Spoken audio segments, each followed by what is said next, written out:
Welcome to the What is Stoicism podcast.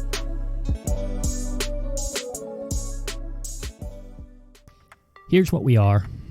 The most abundant and widespread species of primate. One species among millions of other species that exist on the planet called Earth. Here's what a species is. A word that our species made up to mean a group of living organisms consisting of similar individuals capable of exchanging genes or interbreeding. A word is a distinct sound our species makes or a combination of letters written down or printed. The sound or letters usually represent some kind of meaning, and we derive this meaning ourselves. Earth is the third planet away from a ball of hot plasma known as the Sun. Earth is a terraqueous orb. It orbits the ball of hot plasma. Our species divided the surface of the orb into regions using mostly imaginary lines. Each member of our species begins their life in one of these regions and usually feels an affinity to that region on that account. Here's what we think we are. The most important thing in the universe.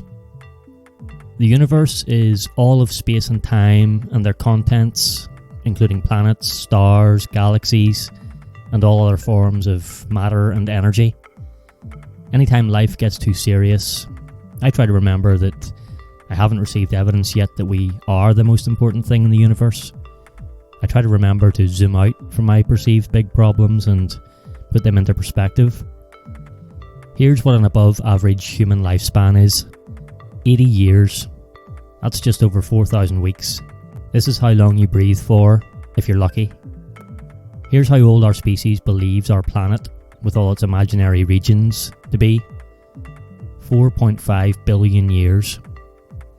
If we keep breathing for an above average time, we exist for 0.0000178% of the time our planet has existed for.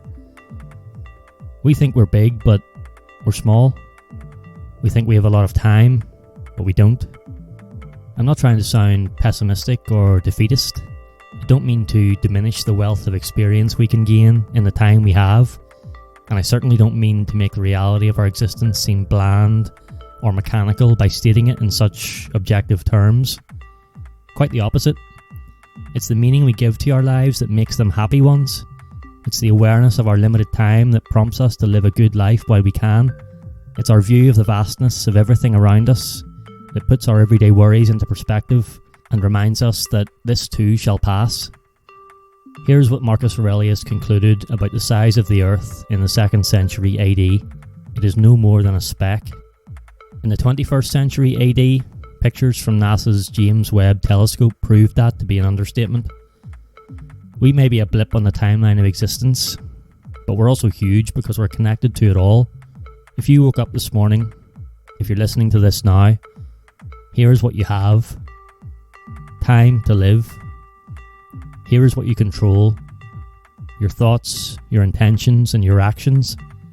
Here is who you'll benefit by showing kindness to everyone. Yourself. Here is the only thing you need to be. A good person.